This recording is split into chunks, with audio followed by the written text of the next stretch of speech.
On the morning of my tumor removal surgery, my husband abandoned me at the hospital to comfort his ex-girlfriend, who had a minor fender bender with 0 injuries. He rushed out because she was crying from a panic attack. He didn't know that while he was desperately holding her, I was signing my surgical consent form as a widow and leaving our marriage forever. For years, Isaac Cooper meticulously curated my life. He hated my comfortable sportswear and forced me into white dresses and pearl accessories. I foolishly thought it was his strict personal preference. I even decorated our marital home in a hyper-feminine style because he insisted it was warm. I also tolerated his favorite light cello music in the car. The brutal truth finally hit me when he treated his former students to dinner. While I was washing my hands, I heard 2 of them whispering in shock. "I thought Mr. Cooper's wife would be Lilith Walker," one muttered. "But Mrs. Cooper looks so much like her." "I almost mistook her for Lilith," the other replied. I froze on the spot, my blood running cold. I wasn't a beloved wife, I was just a convenient replica of his first love. Looking at my carefully made-up face in the mirror, I suddenly felt a massive wave of nausea. The humiliation escalated at his birthday party. His students had secretly flown Lilith back as a surprise gift. She walked in wearing a white dress, her black hair styled exactly like mine, wearing the exact same pearl earrings. Isaac froze in place, and his hand slipped right from mine without him noticing.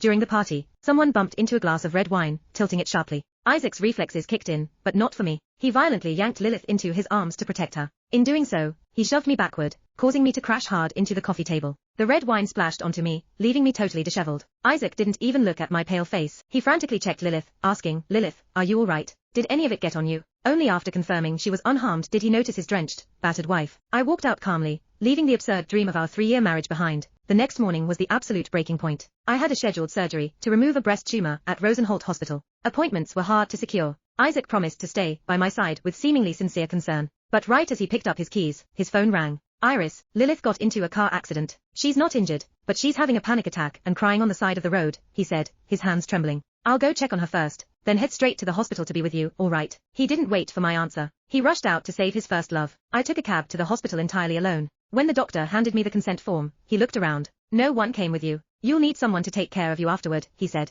I took the pen without hesitating. "He's dead," I replied coldly. "I'll handle it." Halfway through my solitary surgery, Isaac texted me that Lilith was still not stable and he might be late. I pressed a hand against the dull ache in my chest and texted back, "You don't have to come." I didn't shed another tear. I went back home and packed all of my belongings into a suitcase. Before leaving, I took off the diamond ring that had meant forever and placed it on the coffee table next to the signed divorce papers. I left with my suitcase, without a single glance back. After settling Lilith down, Isaac returned home at 11 p.m., carrying a heavy sense of guilt. "Iris, I'm back. I'm really sorry about today," he called out. There was no response. He switched on the lights, and his gaze locked onto the coffee table. When he saw the divorce papers and the ring I had removed, his chest tightened sharply. He frantically fumbled for his phone and called me. However, a cold, mechanical voice answered, "The number you have dialed is not in service."